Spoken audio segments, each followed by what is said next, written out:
The most feared man in 3 states was bleeding out in a chicken coop, and the only person who could save him was a woman the whole town had laughed at 6 hours earlier. Thane Voss had built an empire on the simple principle that everyone could be bought, broken, or buried, and at 37 he'd never once been proven wrong. He wore $4,000 suits, ran the ports and the freight lines of the entire Northeast, and hadn't trusted another living soul since the night that taught him trust was just a slower way to die. Now he lay folded against a frost-bitten fence in the dark,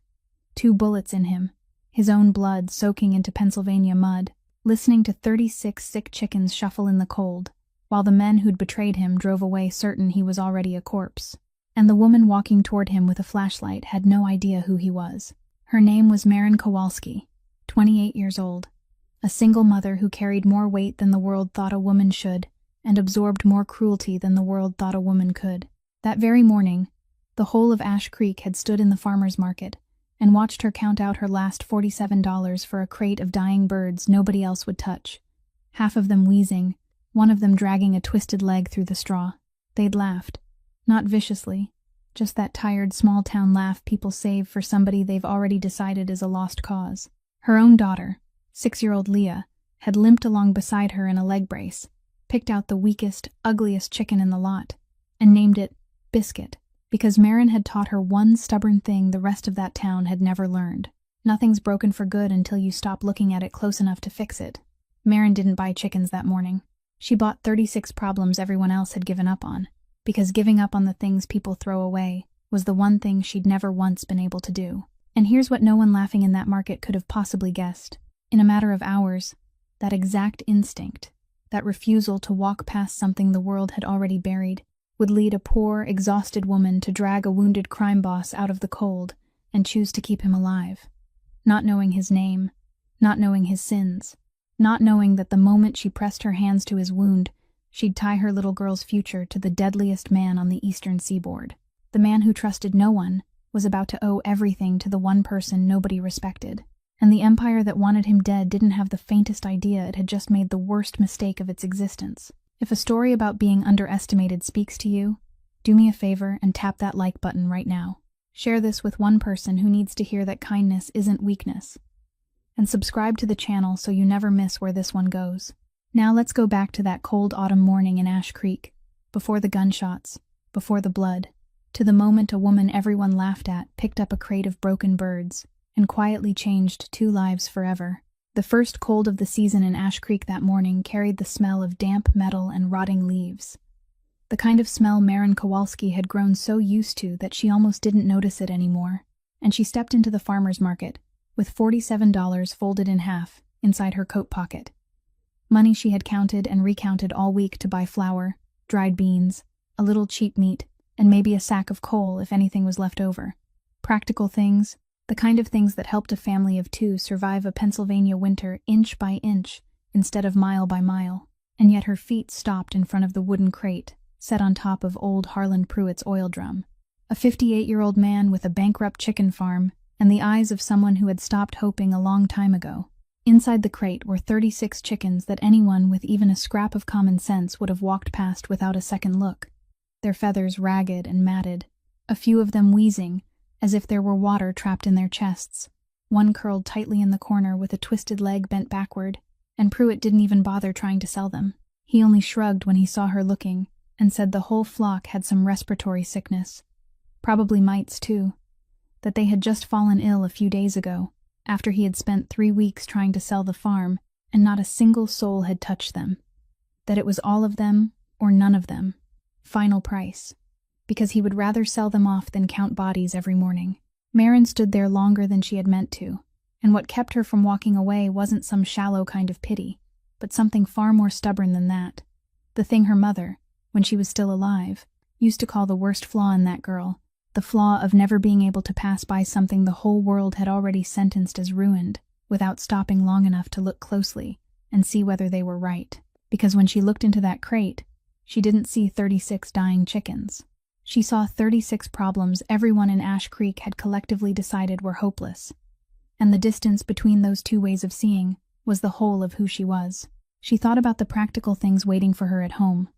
thought about the electric bill taped to the refrigerator door,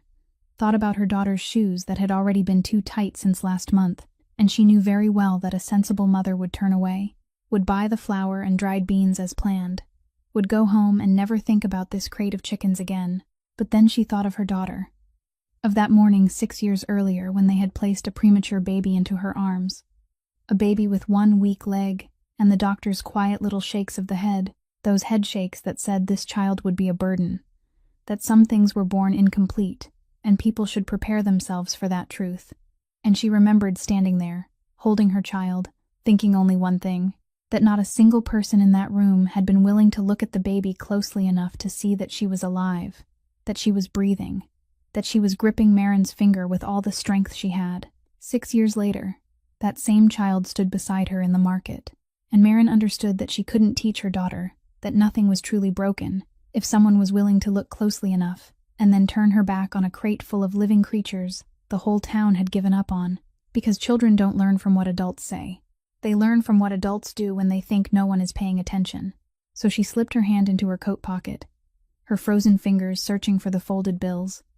and she counted out the last of her money, placing it into Pruitt's calloused palm without offering a single word of justification, because she knew anything she said in that moment would sound either too noble or too foolish, and neither one would be true to what she was feeling. Pruitt took the money and looked at her with the baffled eyes of a man who had just been relieved of a burden, and yet had also witnessed something he couldn't begin to explain. Then he helped her lift the crate down from the oil drum,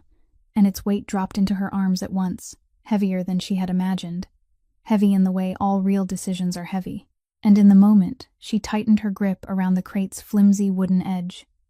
28-year-old Marin Kowalski knew very clearly that she had just traded the winter ahead for something no one believed could be saved, and she also knew, deep in the most stubborn part of herself, that she would prove every last one of them wrong. Marin's rented house sat at the end of a dirt road that ran out toward the edge of town. A faded one-story wooden house the landlord couldn't be bothered to repair, and she couldn't afford to demand anything of, with the north shutter loosened since the previous fall, clattering every time the wind came in from the empty fields. And when she hauled the chicken crate across the threshold in the late afternoon,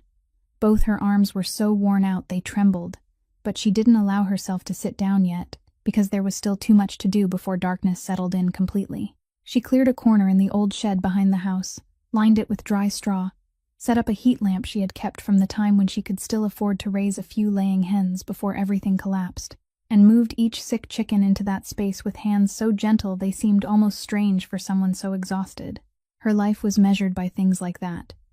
by work shifts that ran one into another without end, mornings at the vegetable stall in the market, and evenings in the kitchen of a highway diner, by dollars already promised to someone else before she ever touched them, by the debt her former husband had left behind before disappearing.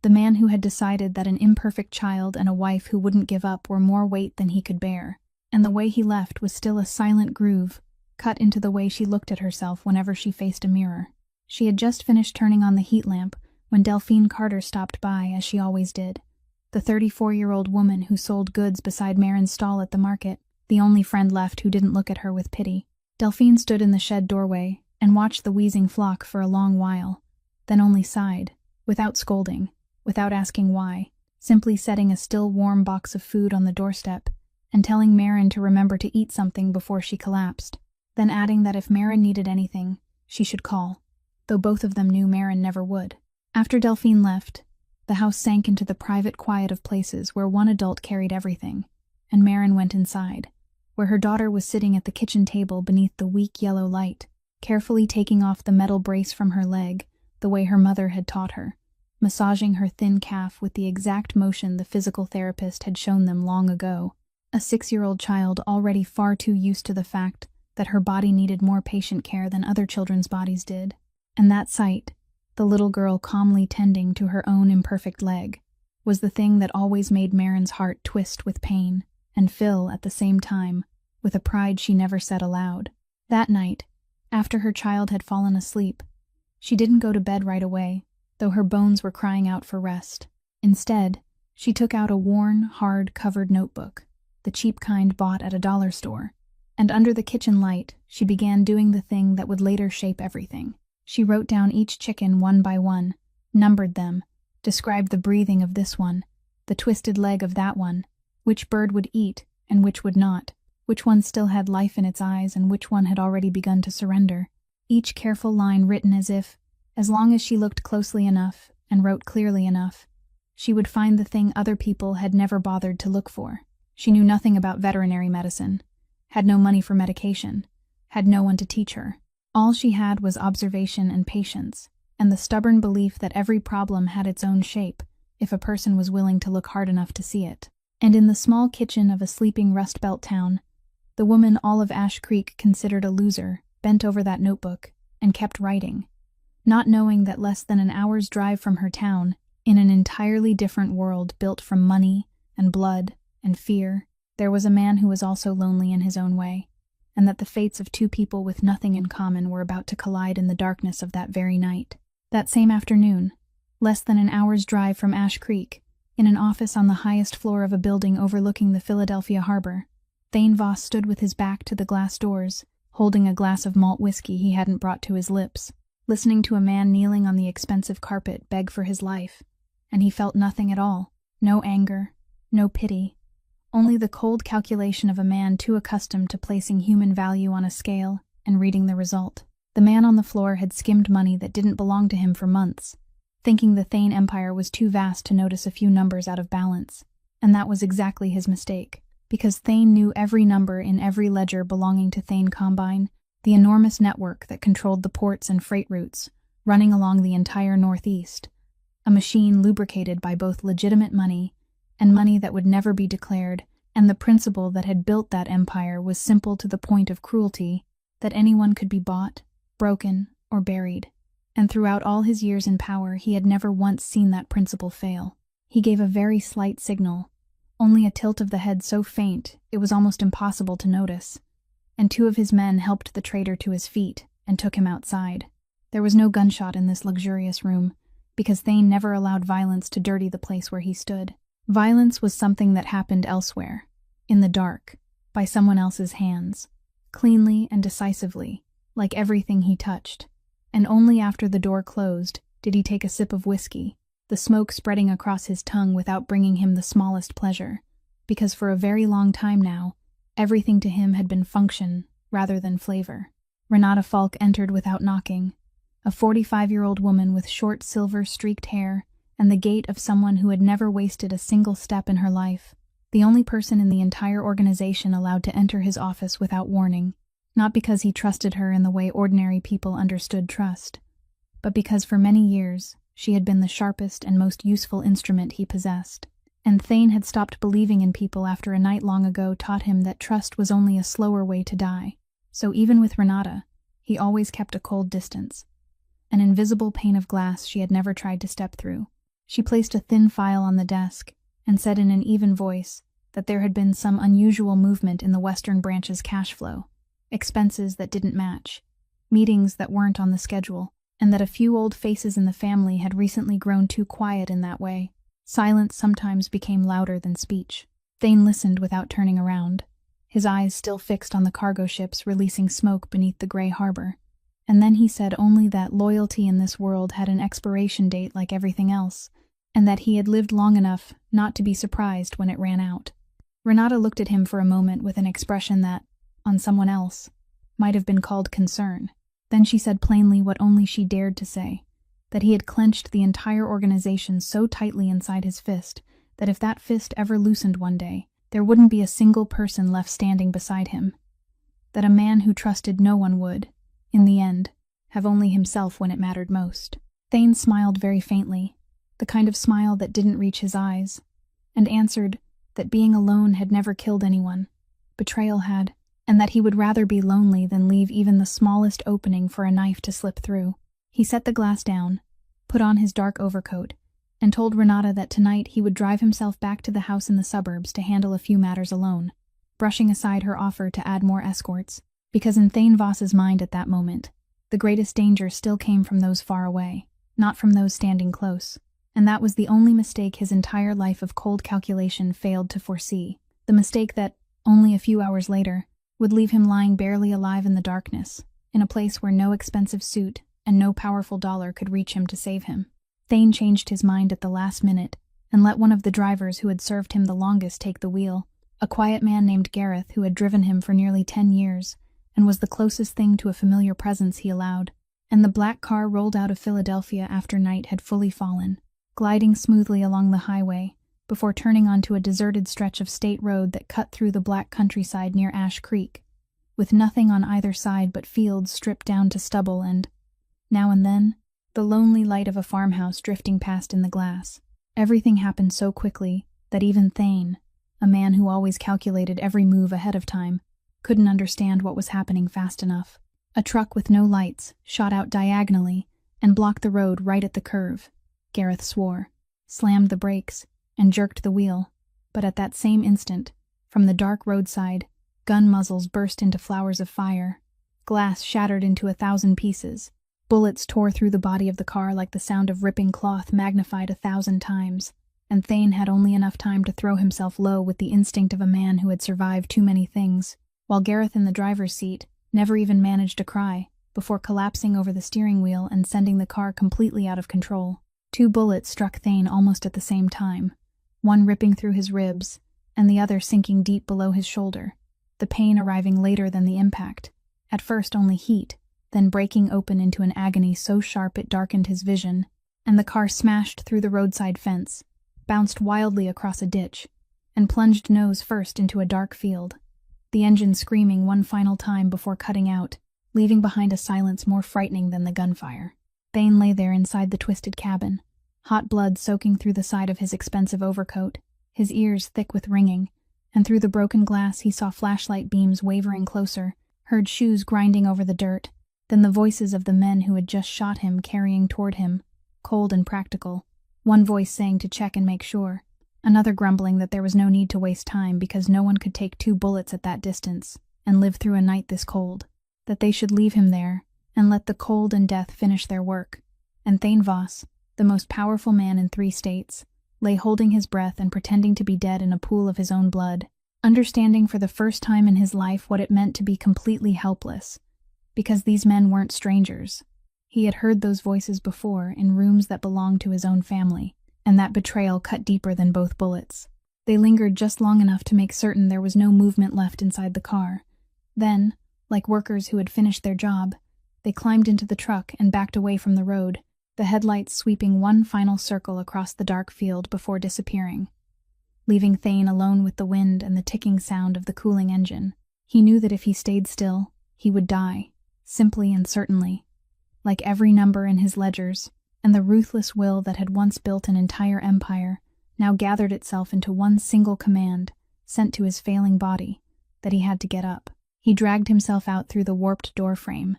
fell face first onto the hard, cold earth. Then, with the one arm that could still move, he began to crawl, inch by inch, leaving a dark trail behind him across the field, crossing the darkness toward the only weak light he could see in the distance. A pale yellow glow spilling from a low structure at the edge of a poor farm. He didn't know what it was, and he no longer had the strength to care. Each time he moved forward, pain surged up as if it meant to drag him under into unconsciousness.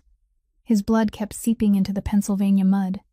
His breaths grew shorter and turned white in the cold, and so the man who had once believed he could buy or bury anyone in the world dragged himself toward that last miserable place, where fate had quietly prepared for him a meeting no calculation of his could have foreseen, before the darkness finally closed over him, and he collapsed completely onto the frozen ground, motionless. Marin woke before the sun had fully risen, the way she always did,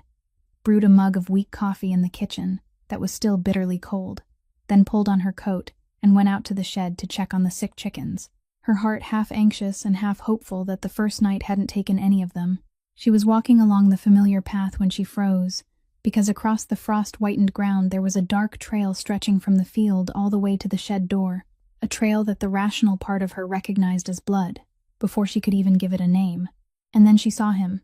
A man collapsed beside the shed wall under the weak glow of the heat lamp she had left on through the night, dressed in an expensive dark suit that was now torn to pieces and soaked with blood, his face as pale as wax, his lips turned purple from the cold. And in that instant her heart began pounding so hard she could hear it in her ears. Every sensible voice in the world rose inside her head at once, telling her to step back, to run into the house and lock the door, To call the police and leave this man to the people paid to handle things like this. That a blood-covered man appearing in the middle of the night at the edge of a farm was never anything good. That she was a single mother with a small child asleep inside the house, and she had no right to invite danger home to her daughter. And every one of those voices was right. Everyone was wise. Everyone was exactly what anyone in Ash Creek would have told her to do. But she bent closer, and she saw his chest still rising and falling ever so faintly. Saw one thin white breath still escaping into the cold. And in that very moment the most stubborn part of her, the part that had led her to the chicken crate the day before, spoke up again and drowned out everything else. Because Maren Kowalski had never been able to stand before a living thing that was still breathing and turn away with the excuse that saving it would be too troublesome or too dangerous. She didn't care who this man was.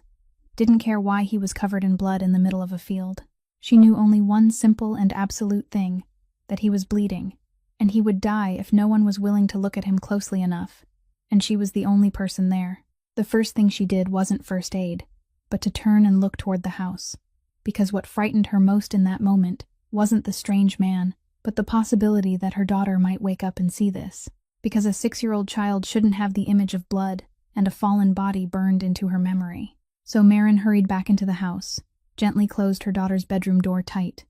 set an extra chair lightly against it, and left a note saying that Mama was out in the shed taking care of the chickens and that she should sleep a little longer. Only then did she go back outside with a basin of warm water, several clean towels, a roll of cheap gauze from the family medicine box,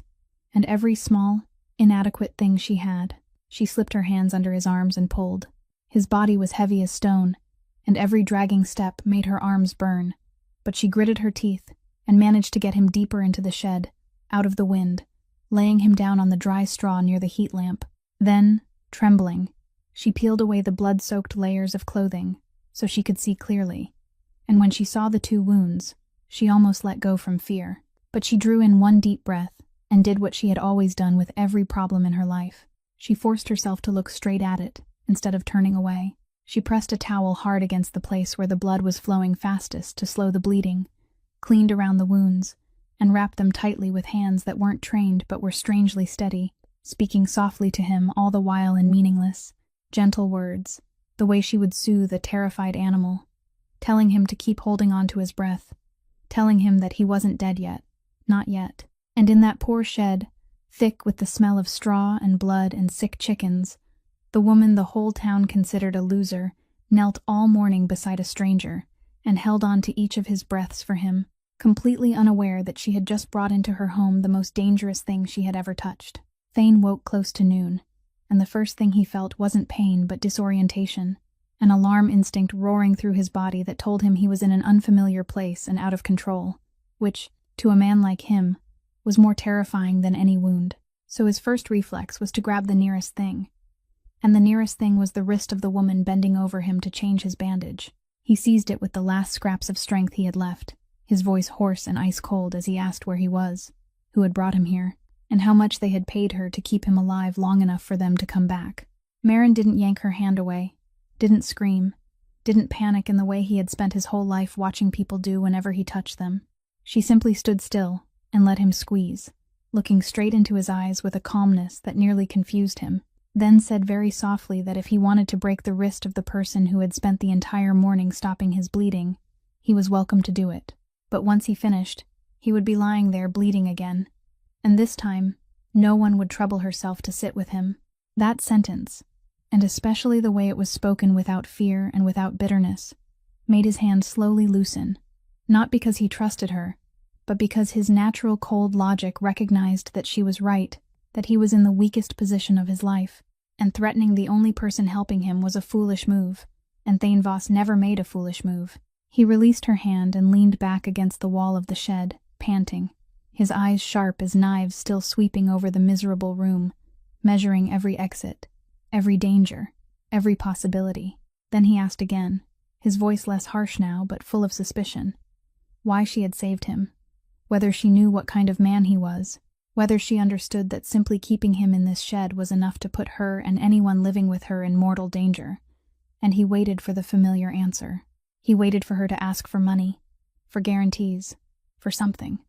Because in his world, no one did anything without a price. But Marin only wrung the towel into the basin of water that had turned pink, not looking at him, and answered that she didn't know who he was and didn't care who he was, that she didn't care what he had done or what name people called him where he came from. The only thing she cared about was that he was bleeding, and a bleeding person needed the bleeding stopped.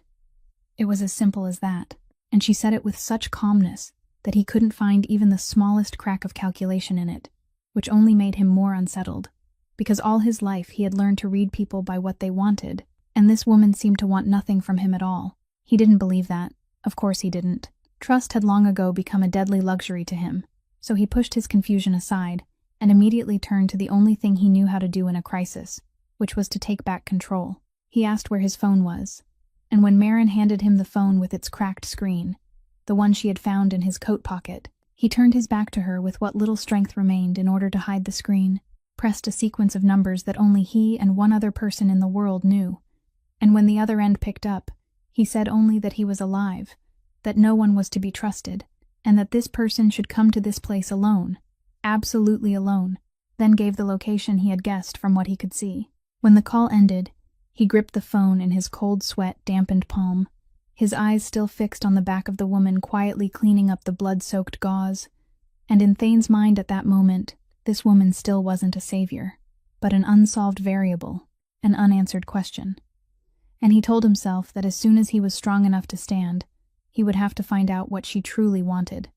Because in the world where he had lived his entire life, kindness that asked for nothing was the most dangerous thing of all, either a lie or something he had never known how to place anywhere it fit. Renata Falk arrived when the day had already begun to slope toward evening, driving an unmarked car and parking it some distance from the farm before walking in, following the cautious instinct of someone who never let her vehicle sit directly in front of a place that needed to remain secret. With her came an older man carrying a medical bag, a doctor who had lost his license many years earlier and had lived ever since by stitching up wounds that would never be reported to anyone, the kind of doctor only people in Thane's world knew how to find. When Renata stepped into the shed and saw that Thane was still alive, her face, usually cold as stone, shifted for one brief moment in a way only someone very observant would have noticed, and then she immediately returned to professional calm, signaling for the doctor to begin. While the man numbed the area, removed the bullet, still lodged beneath Thane's shoulder, stitched the 2 wounds with neat pulls of the needle, and hung a bag of intravenous fluid from a beam in the shed. Renata stood back in one corner and quietly told Thane everything she had managed to uncover. She confirmed what he had sensed the moment he heard the voices in the dark the night before, that the ambush had been arranged from inside, by people who bore his own family name, and that by now, all through the organization, word was spreading that Thane Voss had died in a car accident on a deserted state road, his body not yet found but his death doubted by no one. She added that Gareth's body had already been secretly recovered and quietly laid to rest by her trusted contacts, ensuring no loose ends remained for the enemy to track. The mastermind clearly believed he had been left behind in that cold field, and Renata looked straight at him and said that this mistaken belief was now the most valuable asset he had, because no one kept hunting a dead man. A dead man could move through the darkness without being watched, and if he revealed himself too soon,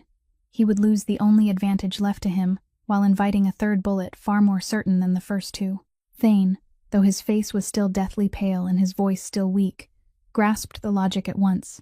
and he asked the question he had asked all his life whenever he stood amid wreckage. He asked what the plan was. Renata answered that he needed a place to recover where no one in his world would ever think to look, not any of the organization's safe houses, because every safe house might already have been sold out, not a hospital because hospitals had to report gunshot wounds to the police, but a place so ordinary it sat outside every map of calculation his enemies possessed. Then she let her eyes move around the miserable shed and out toward the faded wooden house, and both of them understood that the safest place for the most powerful man in 3 states, at that moment, was the home of the poorest woman in the area. But Marin, leaning against the shed doorframe and having heard more than they thought she had, didn't accept that easily. She stepped forward and said plainly that this was her home, that she had a 6-year-old daughter sleeping less than 30 steps from this shed, and that she had stopped a stranger from bleeding to death because she couldn't do otherwise. But sheltering a man who was being hunted to his death was something else entirely. She asked Renata directly what would happen to her daughter if the people who had shot him found him here, and for the first time, her voice trembled, not out of fear for herself, but from the only fear that could shake her calm. Renata looked at this woman with a silent reassessment, realizing she wasn't someone who could easily be bought, and wasn't someone who could easily be frightened. And then she said with rare honesty that precisely because no one on earth would imagine Thane Voss hiding in a place like this,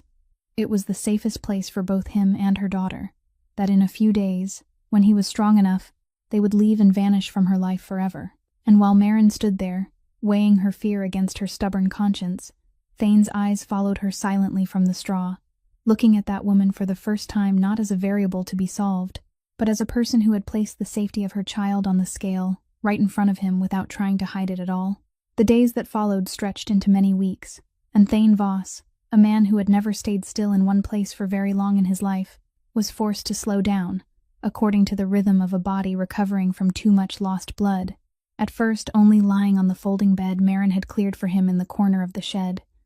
then gradually growing strong enough to sit up against the wall, and from that quiet position he began doing the thing he had always done best in his life, observing, except this time what he observed wasn't ledgers or enemies, but the woman who had saved him. He watched her step into the shed every early morning before work, and every late night after her shift ended, worn down to the bone yet still bending over the sick flock with a patience he couldn't understand at all. He saw that she didn't treat the chickens by throwing money at them or leaving everything to luck, but did it like a scientist without a degree. She opened the frayed covered notebook, reread what she had written the night before, then adjusted each small thing, changing the way she mixed warm water for the chicken wheezing the worst that day, separating the one showing signs of spreading illness into a corner the next, writing down which bird had improved and which one was still standing in place, and every observation was set down in her careful handwriting, as if each chicken deserved that much attention. Thane was used to a kind of power built on fear. He gave orders and people obeyed because they feared the price of disobedience. He got everything he wanted by making others believe that opposing him meant destroying themselves, and that was the only language he believed was real. So when he watched this woman, day after day, wrest life back for creatures that couldn't repay her with anything, not money, not loyalty, not even gratitude they couldn't begin to understand, he found himself facing a kind of power entirely foreign to him, a kind of strength that didn't need anyone to be afraid in order to work. He noticed that the chickens responded to her not with terror but with a quiet trust. They stopped struggling when she lifted them. They stretched their necks toward her when they heard her footsteps, and that small sight stirred something uneasy inside his chest, because it exposed a truth he had spent his whole life denying, that there were things in this world that couldn't be bought with money and couldn't be forced through fear, but could only be earned through repeated, patient kindness that asked for nothing in return. He had once believed patience was a sign of weakness, that kindness was a luxury only people who had never had to survive could afford to display. And yet here, in this miserable shed, he witnessed a woman drained of money and dismissed by the whole town possessing a discipline more enduring than any loyal foot soldier he had ever had, a resilience that didn't come from ambition or terror, but from a deep belief that nothing deserved to be abandoned simply because saving it was hard. One evening, he saw her sitting for a long time beside the weakest chicken, the one she had been sure the night before wouldn't survive, and yet it was still breathing. She didn't cheer, she didn't grow smug, she only quietly added one more line to her notebook and gently adjusted the straw to keep it warmer. And it was that ordinary moment, more than any words could have done, that began to shake something very deep and very old inside Thane Voss, making him wonder for the first time in many years whether the way he had understood strength his entire life was truly the only way, or only the one way a man who had feared trust as much as he had could bear to believe in. Maren had tried her best to keep her daughter away from the shed during those first days, but children have their own kind of instinct for the things adults try to hide. And one afternoon, while Maren was still at work, Leah, with her braced leg and her familiar limping walk, found her way behind the house on her own and pushed the shed door open just a crack, then stood there looking at the strange man with wide round eyes that held not the slightest trace of fear, only the clear curiosity of a child who had never been taught that there were people in this world she was supposed to be afraid of. Thane, a man whose slightest frown was enough to make grown men go pale, suddenly found himself having no idea what to do before this tiny creature who simply walked in and plopped down on a little stool a few steps away from him, then asked whether he was the sick person her mother was treating, and before he could answer, the little girl answered for him, saying that her mother could fix anything, that her mother was very good, that her mother was even treating all the sick chickens too. She didn't treat him like a crime boss or a dangerous man or even a stranger, but like a new friend who had happened to appear inside her small world. She told him all sorts of rambling stories in her bright, chirping voice, bragged that the brace on her leg was a little bothersome but helped her walk more steadily,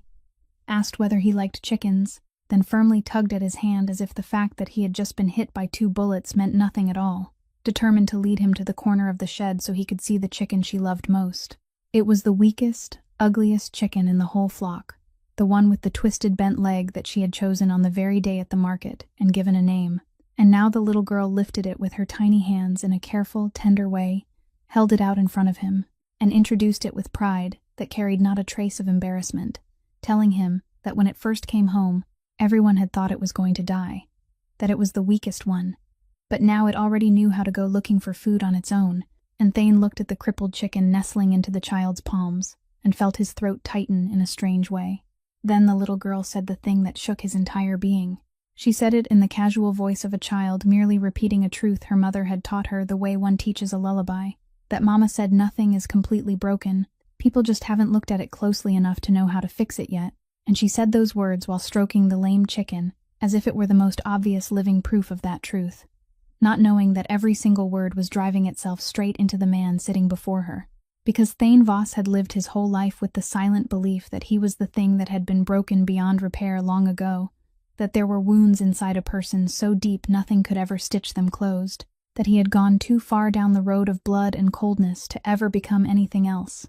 and he had used that very belief to justify every cruel thing he had ever done, because if something was already broken, what else did it have to lose? And yet now, a 6-year-old child with an imperfect leg, holding in her hands an animal the whole world had already decided to throw away, was telling him with absolute innocence that nothing was completely broken if someone was willing to look closely enough, and the thick layer of ice he had packed around his heart for so many years, the thing no threat, no negotiation, and no betrayal had ever managed to pierce, began to crack before one child's sentence. And when Leah looked up and asked whether he wanted to hold the chicken for a moment,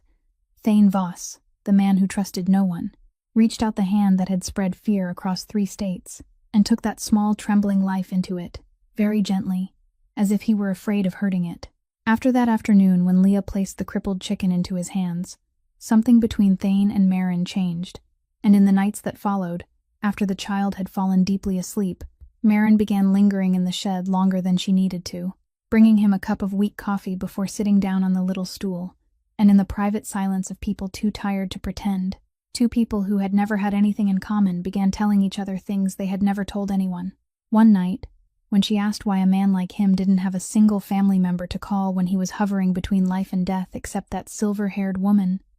Thane stayed silent for a very long time. Then, in a low voice so flat it was frightening, he told her something he had never spoken aloud, that there had once been a time when he had believed in people too, that the faraway night that had taught him the lesson of a lifetime was the night the people he loved and trusted completely had sold him out in exchange for power, that he had lost the only family he had left in that very betrayal, and from those ashes he had built for himself a cold rule of survival, that if he never trusted anyone, no one could ever kill him from the inside. He had turned his heart into a weapon and his cruelty into armor, and he had survived. But the price of that survival was becoming a man who, even while lying there waiting to die, had only one phone number to call. Maren listened without judging him, without looking at him with pity, only nodding very softly like someone who understood too well what it meant to be turned away by the very people who were supposed to love you. Then it was her turn, and for the first time, she told someone outside her own life about the wound she carried, about the former husband who had left at the moment when she needed him most, the man who had looked at their little daughter with her imperfect leg and decided that an incomplete child and a wife who refused to give up were more weight than he could bear, and he had walked away, leaving her with a debt and a town that looked at her with the eyes of people who had long since placed her among the losers. She confessed something she had never even told Delphine, that the greatest fear of her life wasn't poverty, wasn't contempt, wasn't the work shifts that wrung her dry, but the fear that one day she wouldn't be strong enough to protect her daughter from a world always ready to stamp the word broken on anything that didn't look like everyone else, and that every night when she bent over the notebook recording the chickens, It was also a way of telling herself that if an animal everyone had abandoned could still be saved, then her daughter would be all right too. That her patience meant something. In the moment she said that, Thane looked at her with an expression he himself didn't realize had changed, because for the first time in his life, he had met someone who carried a wound strangely like his own. Both of them had once been judged by the people who should have stood beside them as burdens, as things better left behind, and both had chosen opposite roads in order to survive. He had built a cold wall so no one could touch him anymore,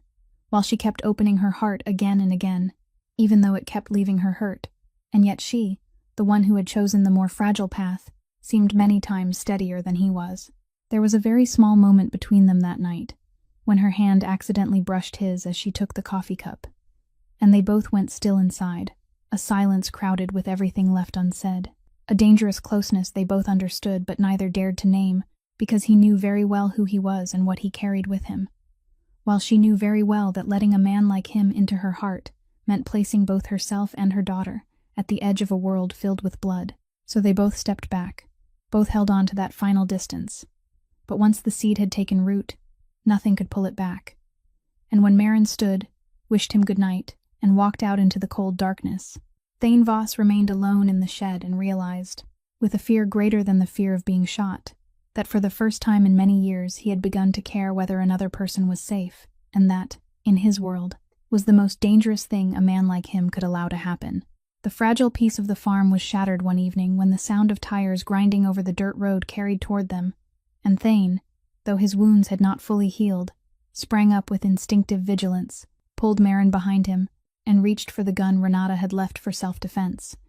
Because in his world, a strange car appearing at that hour could only mean that the enemy had found him. And when the car door opened beneath the pale moonlight, the person who stepped out was a young man of about 22, his face still boyish, both hands raised to show he meant no harm, and Thane recognized him at once as Jonah Tate, one of the youngest soldiers in the organization, someone who should never have known he was still alive, much less found his way here. The first reflex in Thane's mind was cold as ice, that this boy was either a traitor sent to finish the unfinished work, or that, by accident or by choice, he had led the enemy behind him, and his hand tightened around the grip of the gun, because in the world where he had lived, every suspicion was resolved in the safest way for oneself, by removing the suspicion before it could become a threat. Jonah, seeing the muzzle of the gun and understanding exactly what it meant, still didn't run. Instead, he spoke in a rush, saying he hadn't betrayed him, that he was one of the very few who didn't believe the news that Thane was dead, that for weeks he had quietly followed the smallest clues, the conflicting statements of those who had been present that night, the place where the car had been found, the gaps in the story people had built, and that it was that very persistence that had led him here, not to harm Thane, but to find out whether he was truly still alive, because he couldn't bear the thought of the person who had betrayed him calmly taking everything. But that confession chilled Thane in another way, because if an ordinary foot soldier like Jonah could trace him here, then the enemy, with resources 100 times greater, could do the same. And whether he meant to or not, the boy had left behind a trail that could lead death straight to Maren's door. And in anger mixed with fear for the safety of the mother and child,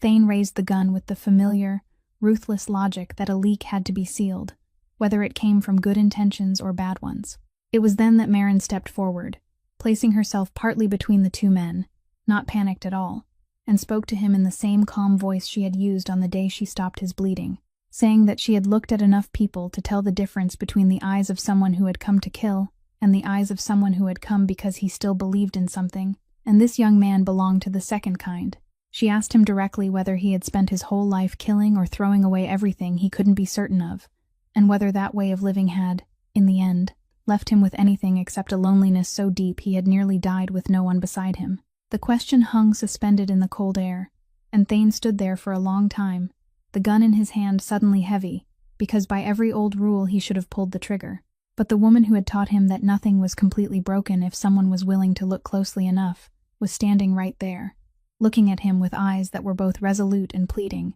and for the first time in his life, the man who trusted no one lowered the barrel of the gun, choosing to place his trust in a human being instead of erasing him. And when he told Jonah to stand up and come inside, the young man looked at him with the eyes of someone who had just been given something more precious than his own life: trust. And no one in that miserable shed that night knew that the moment Thane Voss chose to trust instead of kill was the moment that planted the seed that would bloom and bear fruit in the darkest days still waiting ahead. The fact that Jonah had found the farm turned out to be only a warning of something far worse, because the same fragile links that had led him there had also begun leaking toward the enemy, and the man behind the entire betrayal was none other than Conrad Voss, Thane's own uncle, a 52-year-old man who had secretly hungered for the throne of the Empire for many years and had personally arranged the ambush that night with the firm belief that his nephew had rotted to death in the cold field. When faint rumors that Thane might still be alive began reaching him, Conrad didn't panic, but responded with the cruel calm of a man who had gone too far to turn back, because he knew that if Thane truly was alive, he had to end everything before his nephew could gather his forces and expose his betrayal before the entire family. And this time, he decided not to leave behind even the smallest opening. Conrad's men followed the very trail Jonah had unknowingly left, and on a gray, late autumn afternoon, dark-colored cars began appearing one by one along the dirt road leading to the farm, stopping at points that controlled every way in and every way out, while strange men with the stance of people used to carrying guns lingered near the end of the road, not charging in right away, but tightening the circle little by little in the manner of men who believed their prey was already trapped and only needed to wait for the right moment to strike the final blow. Thane recognized the signs at once. The way the world around him had suddenly gone unnaturally quiet. A few probing calls pretending to be wrong numbers. A strange car rolling slowly past the house twice, and he understood that the time for hiding was over, that Conrad had found him, and that this time he wouldn't aim at Thane alone, but would be willing to burn down everything around him to make certain no witness was left alive. But what made Thane's heart tighten wasn't the danger to himself, but the chilling truth that his fatal weakness was no longer himself, but the mother and child who belonged to the woman who had saved him. Conrad was the kind of man who wouldn't hesitate to use innocent people as bargaining pieces, and the thought that Leah could be drawn into this trap made the man who had once remained cold before everything feel pure, numbing fear for the first time. It was in that urgent moment that Maren was the one who kept the clearest head. She didn't cry out and didn't panic. She immediately understood that the most important thing was to get her daughter out of there before everything broke open, and she did it with the calm of a mother used to handling situations on her own when no one came to help. She called Delphine in a deliberately gentle voice that revealed not a trace of fear,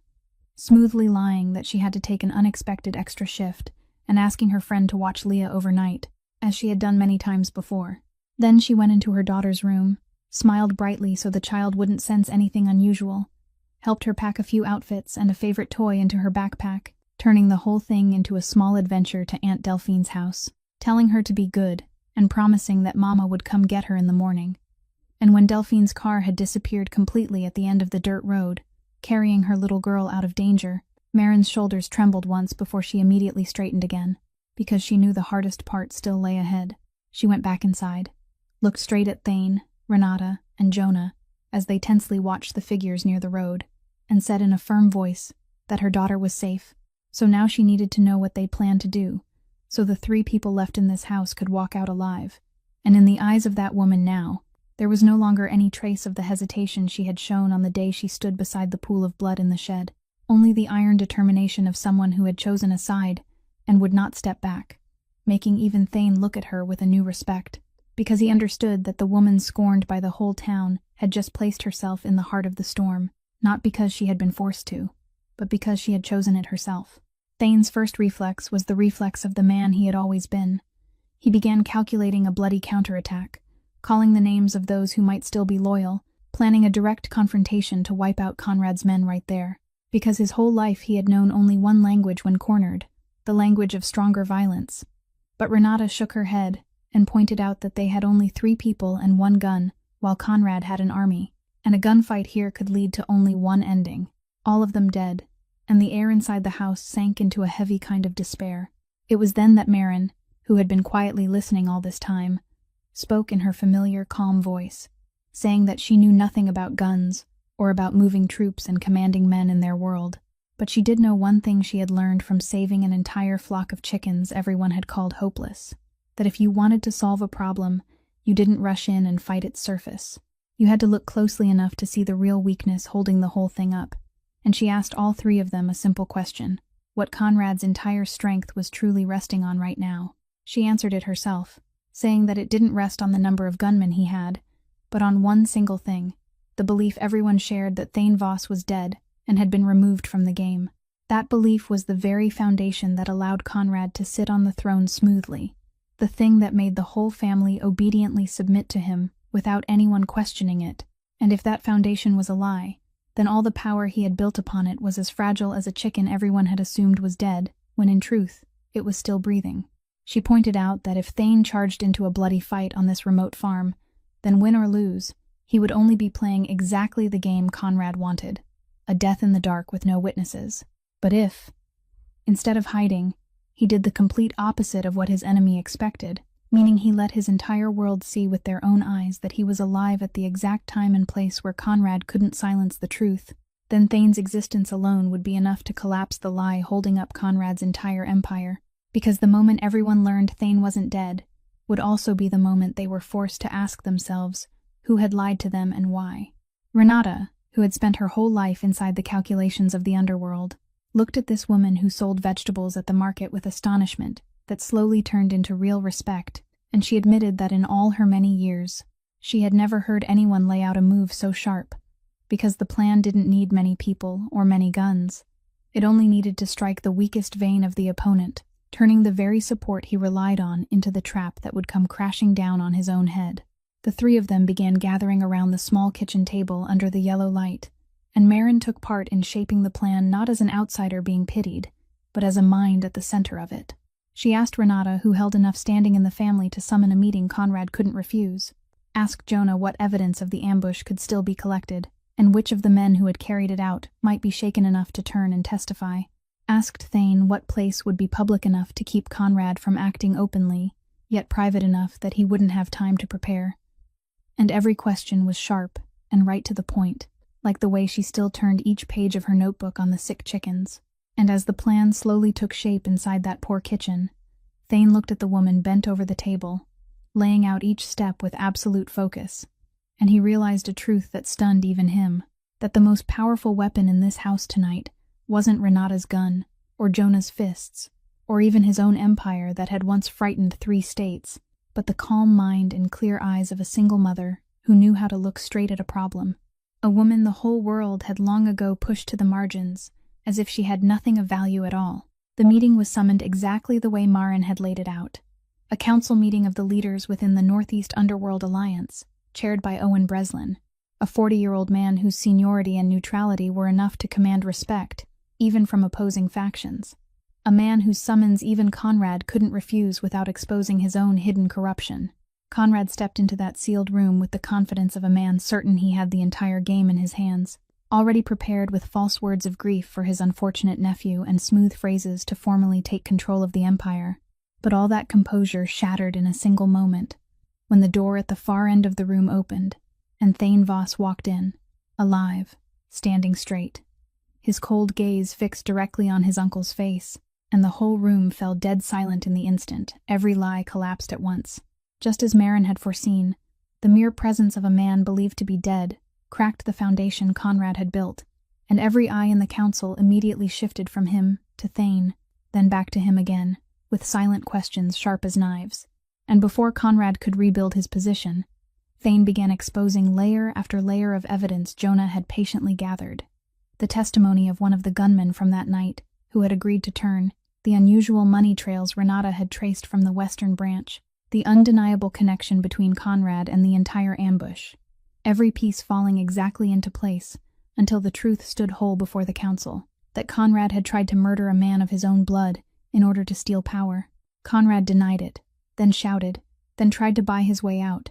But this underworld operated on one iron law, that a man who betrayed his own blood was a man no one could ever trust again. And Owen Breslin, as chair of the meeting, declared that Conrad was stripped of all power and standing within the alliance, cutting him off from every resource that had once made him dangerous. Then came the moment the entire underworld room had been waiting for. The moment when, by every old law, Thane had every right to end the man who had put 2 bullets into his body. A gun was placed on the table within his reach, and no one in the council would have stopped him if he had picked it up. It was his right, the revenge this entire world acknowledged as just, and Conrad, for the first time in his life truly terrified, looked up at his nephew with the eyes of a man who knew he had lost. Thane picked up the gun, and the whole room held its breath. He pressed the muzzle to his uncle's forehead for a moment that stretched as long as eternity, and in his mind, what rose then wasn't the blood-hungry roar of the old self, but the image of a 6-year-old child holding a crippled chicken in her hands and saying that nothing was completely broken, the image of the woman who had chosen to stop a stranger's bleeding instead of turning away, and he understood that if he pulled the trigger now, he would forever remain the thing he had always believed himself to be, something broken beyond saving, and he would betray the very possibility of becoming someone different that Maren and Leah had shown him was real. And so, to the astonishment of everyone who had only ever known him as a ruthless man, Thane Voss lowered the gun, set it back on the table, and said in a low, clear voice that killing Conrad would be too easy and too merciful for him, that he would have to live and face the full consequences of what he had done according to the laws of the outside world, and he handed over the entire file of evidence on the attempted murder and Conrad's criminal activities to the path that would lead straight into the hands of federal prosecutors, a punishment longer and more humiliating than death, a reckoning that did not require Thane to put his own hands in blood. When Thane turned and walked out of the room, leaving his uncle collapsed behind him in the contempt of everyone present, he didn't feel weakened the way the old self inside him would once have warned. Instead, he felt a strange, clean lightness he had never tasted in all his life sunk in blood. And he knew, more clearly than ever, that the person who had truly saved his life wasn't only the one who had stopped his bleeding in the cold shed, but the one who had taught him how to look at himself closely enough to realize he wasn't completely broken. But the fairness of the law didn't mean Conrad would let go quietly, because a man who had lost everything was a man with nothing left to lose, and the moment the group stepped out into the dim, unsecured alley behind the building to reach their car, one of the gunmen still loyal to him drew his gun and aimed straight at Maren, the woman he blamed for the collapse of everything, and it all happened in a flash so quickly that afterward no one could piece it back together in full. The only person standing close enough and reacting fast enough was Jonah. The young man Thane had nearly decided to kill only a short time before, and without 1 second of hesitation, he threw himself between the gun muzzle and the woman who had persuaded the crime lord to believe in him. The bullet tore through his thigh with a sharp, cracking report, and Jonah collapsed onto the ground while the others immediately overpowered the shooter. Blood spread quickly across Jonah's pant leg, but he was alive, and while Renata urgently called for the underground doctor and Maren knelt down, pressing hard against his wound with the same hands that had once stopped Thane's bleeding, the young man still forced a pale smile and whispered to ask whether she was all right, and only after he heard her say she was unharmed did he allow the pain to carry him away. That bullet damaged part of the nerves and muscle in Jonah's leg, and though he survived, the doctors later confirmed that he would carry a crippled leg forever, that he would walk with a limp for the rest of his life. And that truth carried an echo that left both Maren and Thane silent, because it immediately called back the sight of Leah's walk with her brace, called back the crippled chicken the little girl had saved, as if fate had deliberately carved onto the young man's body the very lesson around which the whole story had turned, that a human being did not become less valuable, simply because his body was no longer whole. After Jonah had been taken away and everything had briefly settled, Thane Voss stood alone in the cold yard, looking at the young man's blood darkening the ground, and something that had never happened in all his ruthless life began to rise inside him. Tears rolled down the face that had always been cold as stone, silent and impossible to stop, because he realized that the young man he had once regarded as a threat to be removed, a nameless pawn not worth troubling over, had just used his own body to shield the person Thane cherished, without needing a promise or a bargain in return. He went to Jonah's bedside in the underground hospital that night, sat beside the young man who was still half unconscious, and for the first time in his life, the man who had once ruled through fear spoke words of thanks to another human being. He said softly that he had been wrong to look at Jonah as something that could be thrown away, that he had nearly killed the very person willing to die for what was right, and that he owed him a debt his entire empire could never repay. When Jonah opened his eyes slightly and weakly, said he didn't regret that leg at all if losing it meant keeping a good person like Maren alive, Thane had to turn his face away to hide the thickness in his throat, because in the young man's simple words, he heard the exact philosophy a 6-year-old child had planted in his heart, that the value of a person did not lie in whether he was whole, but in what his heart chose to move toward. And standing in that quiet room, The man who had once believed he was broken beyond saving finally understood that the kindness Maren had sown had not stopped with him, but had quietly passed on to Jonah, and would keep traveling farther still, growing inside every life it touched. 6 months passed, and spring came to Ash Creek, carrying the kind of gentle light that spread itself across fields once gray beneath the cold. And the little farm at the edge of town was no longer the same broken place a wounded man had once dragged himself to in the night. The fence had been rebuilt, sturdy and straight. The shutter that had hung loose since that far-off autumn had finally been repaired, and the old shed that had once held the smell of blood and sick straw had become a clean, spacious chicken house flooded with sunlight. The flock that the whole town had once laughed at had now recovered and multiplied into a thriving, healthy brood, glossy, feathered, and bright-eyed, bustling about the carefully fenced yard in search of feed, and standing among them like an old, proud gatekeeper was Biscuit, the crippled chicken everyone had thought would be the first to die, now still walking with that familiar crooked leg of his but full of life, still the one Leah loved most, a living piece of proof that reminded anyone who saw him each morning that the thing her mother had always believed was true. Thane Voss was no longer the man he had been 6 months earlier. He had quietly withdrawn from the most brutal and blood-soaked parts of his empire, handing over or dismantling the darker operations he had once ruled through fear, not because he had suddenly become weak, but because he had found something worth protecting more than power alone, and he began using his enormous wealth and influence in a way the old man inside him wouldn't have known how to understand. Quietly pouring money into this dying Rust Belt town, buying back the old factory that had long been closed and reopening it, bringing work back to people who had grown used to being forgotten by the world. And he did all of that without needing anyone to know his name, because for the first time in his life he was doing something not to make people fear him or stand in awe of him, but simply because it was the right thing to do. Jonah, after long months of recovery, could now walk again, though he still carried the limp that would stay with him for the rest of his life. But the young man had never once looked at his crippled leg as a loss. He had become Thane's most trusted right hand in these new and decent endeavors, the one overseeing the rebuilding of the town, and in him people could clearly see the kindness Maren had once planted, now taking root and growing into a whole human being. He treated poor workers and people who had once gone astray, but wanted to start over with the very patience and trust he himself had once been given, as though that philosophy of never throwing anyone away had passed from the woman to the crime lord, and then to him, and every time it was given onward it multiplied instead of running dry. Maren was still Maren.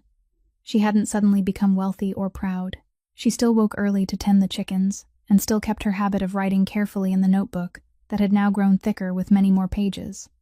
But one thing had changed. The town no longer looked at her with the same pitying eyes as before, because people were beginning, dimly, to understand that the strange rebirth of all Ash Creek had somehow begun with the very woman they had once mocked. And now and then some of them quietly came to her for advice, or simply to watch the way she worked, hoping to learn that same patient refusal to give up. In the late afternoons, people would often see the man who had once made 3 states tremble, sitting on the wooden steps of a simple farmhouse, quietly watching a little girl run and play among the chickens with a leg that was growing stronger all the time. And in that simple peace, there was a kind of wealth he had never once touched in all his years of fighting through the dark. On a late spring afternoon, when the sunlight had turned golden over the fields growing green again, Maren, Thane, and Leah sat together on the wooden porch of the little farmhouse, and in that ordinary moment there was a kind of wholeness none of them had ever dared to dream of, back in that winter, now long gone. Leah burst into laughter, slipped down from the porch step, and ran toward the flock of chickens, her legs now much steadier, though still carrying the traces of everything they had once had to overcome, and the little girl called Biscuit's name, her laughter ringing clear among the chickens bustling around her. Thane watched the child's small figure for a long while, then said softly that the west fence had another loose spot that needed bracing, and Maren, without taking her eyes off her daughter, answered that they could do it on Saturday. And he nodded and said Saturday, a tiny, everyday exchange so ordinary it was almost meaningless. And yet inside that simple normalcy lived everything these 2 deeply wounded people had traveled such a long road of blood and tears to reach. A home, a tomorrow they could plan together, a life that no longer had to keep looking over its shoulder in fear. And if there is one thing this story wants to leave behind, it is the truth that this single mother lived with her whole life, and unknowingly taught to a man who had seemed beyond saving that no one and nothing in this world is completely broken until we stop looking at it with kind eyes, that the people the world is so quick to label useless, burdensome, or defeated are very often simply people. No one has taken the time to look at closely enough to see the real value inside them, and that kindness is unlike any other possession on earth, because it is the only thing that doesn't diminish when we give it away, but instead grows, multiplies, and passes from one heart to another, from a poor woman to a cold crime lord, then to a young man, then outward across an entire town, like a flame lighting countless other flames, without losing even a spark of itself. That is true power, not built on fear but on respect, not taking something from anyone but giving more to everyone, and it is also what turned a story that should have ended with a body in a cold field into a story about the rebirth of people life had seemed to cast aside. If today's story has touched your heart, please press the like button, share this video with the people you love, and subscribe to our channel so that each day you can hear many more meaningful and captivating stories. We would love to know how you feel about this story, and whether it reminds you of someone in real life, a person who was once underestimated, yet carried a precious heart within them, or a time when you yourself were trusted by someone, at the exact moment the whole world had turned away. Please leave a few lines in the comments, sharing the feelings deep in your heart, because we always treasure and listen to every story and every thought you share, and perhaps your words may become a source of encouragement for some stranger who needs a little more faith. May every small story on this channel sow in your heart a little warmth, a little healing, and a simple reminder that every person around us deserves to be seen with respect and compassion. Thank you sincerely for listening all the way to the very last moment. We wish you and your loved ones abundant health, and may every passing day be joyful, peaceful, and filled with happiness. Goodbye for now, and we'll see you again in the next video.